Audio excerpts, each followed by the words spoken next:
Hello everyone, I'm Breixo, Technical Director of the European Asphalt Pavement Association, EAPA. On 16-17 December 2020, EAPA and the Research Project Pavement LCM co-organized a webinar on sustainability assessment of asphalt pavements. This successful event gathered more than 150 participants from 35 different countries across the world. If you are interested in this topic, I encourage you to keep watching the rest of this video, which is a video call that I had with Professor Davide LoPresti, the coordinator of the Project Pavement LCM. In this, we'll recall what happened during this event and we plan how to further develop this topic in future events. Just before that, I would also like to remind you that the summary of the event and all the videos with all the presentations can be found both on the website of EAPA and the website of Pavement LCM. Thanks for watching.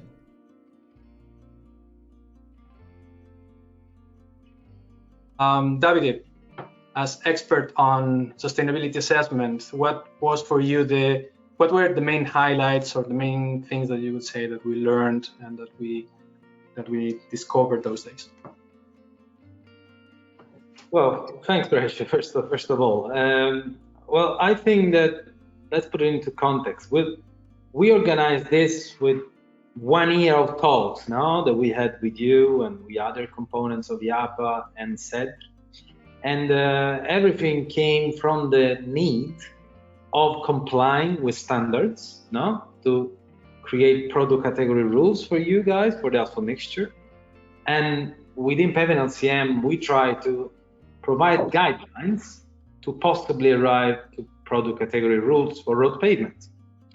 So there was an opportunity there. And an open discussion started. And we realized that the points of the discussion were mainly related to what the standard wants and what we think can be provided. So in the workshop, we started exactly with these points. We actually invited some friend that works at FTC, which is a contractor, but Lucia Monforte, which is the friend I was referring to, she also member of one of the SEN committee, the TC 350, that is working on updating the standard on sustainability of construction works. And she provided an overview of the standard. Then myself, but also other colleagues of Pavement LCM and SED, Rob Hoffman, Elizabeth from TNO, Tony Perry, Ana Jimenez de Barco Carrion, and Björn Kalman, we all provided pieces of the puzzle of Pavement LCM, where we are approaching the problem by providing suggestions and guidelines, recommendations, to have an approach that is a three level as sustainability assessment. The first one is the framework level. So we talk about how we can approach the issue of sustainability assessment for the asphalt industry and for the road pavement industry.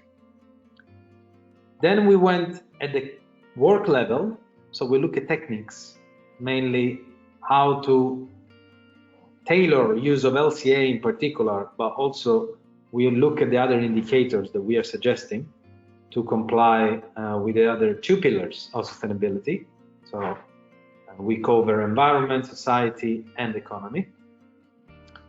And we even had the opportunity to see what we can do at what is called the communication level, which is, in our case, in the case of the industry, the EPD. A very similar approach, but not so structured, they're even in the States. And this is also what we wanted to provide. So we dedicated a session to next steps in sustainability assessment.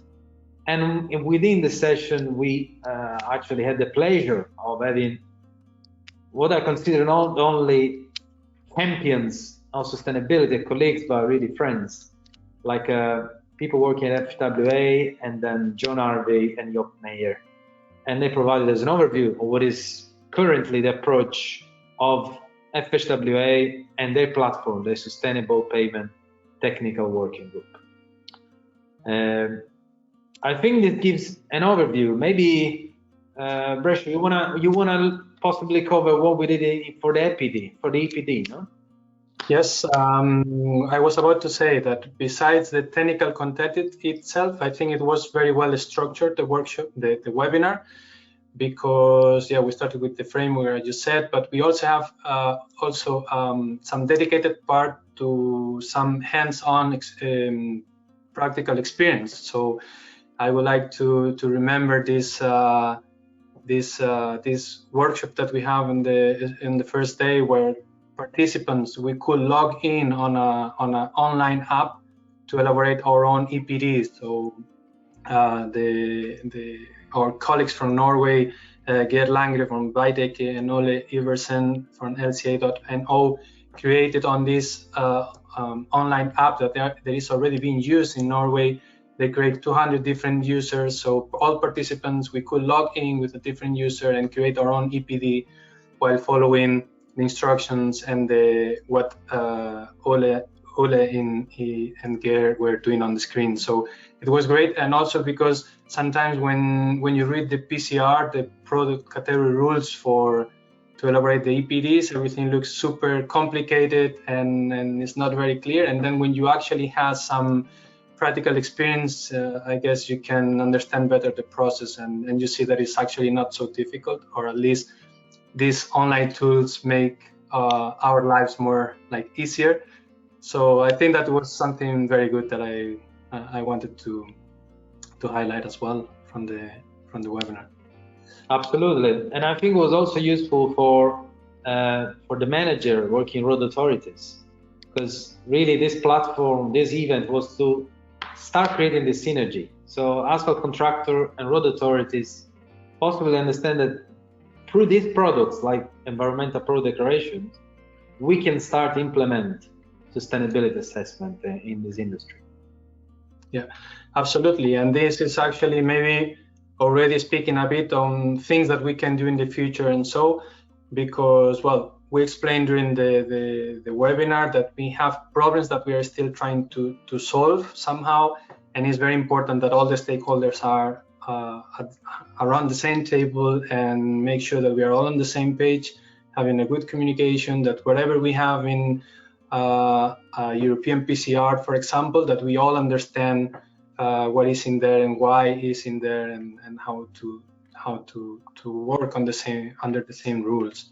So in this regard, Davide, how do you think that we could proceed in the future? What we will need to do, or what do you have any idea, any proposal, anything? So, thanks for the question, Breixo. It would be great to continue with this platform, first of all. So I hope that we have some other occasion to continue. We'll certainly have another workshop that we have to organize for SED in 2021. So we hope that one can be an occasion. But I would really like that this platform will continue, because from the example of our American friends, having something where we can talk about sustainability and how it can be implemented is too important to find common solution for such a complex problem. Having said that, well, I think that the steps that possibly can be undertaken are towards harmonizing what we're trying to do. Harmonization is not an easy task, but at the same time, if there is the collaboration of the right stakeholders, we may find the part of the problem that can be harmonized, no? So that we can share best practices all over Europe, and eventually suggest best practices to implement locally certain issue. So I do hope that we will have other occasion, other projects, but I'm definitely working for that, because I really think that we achieved something, and possibly we should keep on pushing. Yeah, absolutely, and I can't agree more. Also, we saw during the webinar that I think this webinar was more to point out things like the needs and things that we still need to develop and do in the future. So it's just like a starting point. And as I said before, I would like to think that this webinar was a starting point on a series of meetings, and think about all this as a platform, as an exchange platform with all the stakeholders, and to make sure that we go in the right direction for everybody. So yes, I don't know if I wouldn't want to borrow more time for you, Davide. So I don't know if you have any more thoughts or anything else to add. Well, first of all, thanks again for calling, Breixo. It's a pleasure. To keep the momentum also. I think it's good. It's good initiative. Thanks for that. I can just anticipate that at the next event we will certainly talk about some of the other results we're obtaining from LCM, which is, for instance, we started giving guidelines on how to introduce circular economy in what national road authorities are doing. And we are also carrying out an experimental program that start looking at how to assess durability of infrastructure components by looking at the material property. So this will be part of the next event. And as a last information, I hope that the deliverable that we are creating will be soon available. We are waiting for the Project Executive Board of SED to give us the permission. And as soon as they're available, we will publish it on the website, because several people have been asking them after the workshop. So just stay tuned, but we will be able to provide them just a little bit more time. Yeah, absolutely. And in this regard, I would like to give some updates in next and future events about what's going on with the elaboration of the European PCR, the product category rules for the elaboration of environmental product declarations of asphalt mixtures. We are now drafting a new draft because the previous one was rejected as an inquiry. So we will keep you and all the participants updated about this important document as well at European level. So yeah, and also to mention that in 6 months we will have also the E&E Congress. Maybe it could be also a good opportunity to meet again somehow, trying to find some time around there. So as you said, to keep the momentum. So I think that's it for now, Davide. Thank you very much for the call, for this time. Thank you. I'm really looking forward for the next meeting or the next event. On behalf of LCM Project and all the partners, thank you, Breixo. Thanks EAPA, and thanks SED also, in particular, for allowing us to have this type of project. Thank you for the great cooperation, and thank you everybody for watching as well. And please keep connected for more information about future events. Thank you. Ciao, Davide. Bye. Ciao, Breixo.